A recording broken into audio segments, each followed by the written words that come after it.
نعرہ تکبیر، نعرہ رسالت، نعرہ حیدری۔ اگر قرآن پاک رحمت ہے تو رحمت تو وہ ہوتی ہے جو سب پر برستی ہے، رحمت تو وہ ہوتی ہے کہ جو سب کو ملتی ہے۔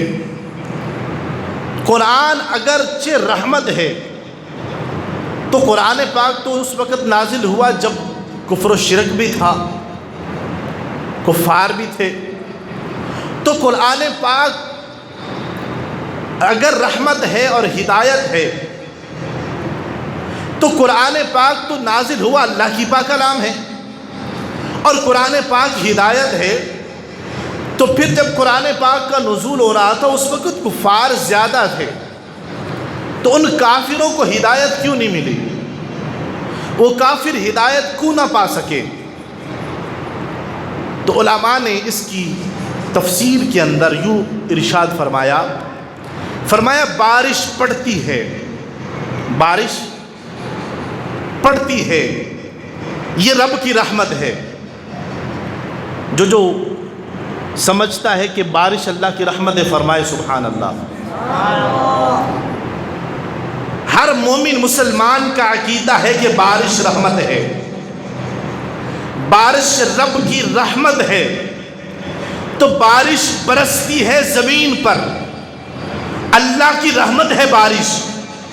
یہی بارش گندگی کے ڈھیر پر پڑے تو اس کی بدبو میں مزید اضافہ ہو جاتا ہے، اس کی سمیل میں مزید اضافہ ہو جاتا ہے کہ گندگی کے اوپر بارش پڑے تو آپ نے دیکھا ہوگا بدبو زیادہ پھیلتی ہے، گندگی کو بڑھا دیتی۔ بارش اللہ کی رحمت ہے، لیکن وہ جب گندگی پر پڑتی ہے تو اس کا اپنا آپ ظاہر کر دیتی ہے، اس کا اپنا آپ باہر نکال دیتی ہے کہ اس گندگی کے اندر کیا ہے، اس گندگی کے اندر بدبو ہے، سمیل ہے۔ قرآن شفا ہے، رحمت ہے۔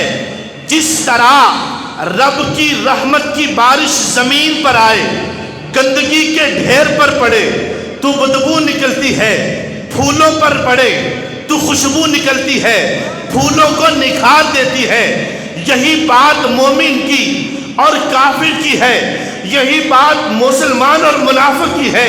قرآن شفا ہے، قرآن رحمت ہے، قرآن ہدایت ہے۔ قرآن کا نزول رب نے فرمایا یہ قرآن منافق پر نازل ہوا تو اس کا نفاق ظاہر ہوا، کفار پر نازل ہوا تو ان کا جو ہے نحوست اور ان کا بے ایمان ہونا ظاہر ہوا۔ یہی قرآن ایمان والے پر نازل ہوا، اللہ نے اس کے ایمان کو بھی ظاہر کر دیا، اس کے تقوی کو بھی ظاہر کر دیا۔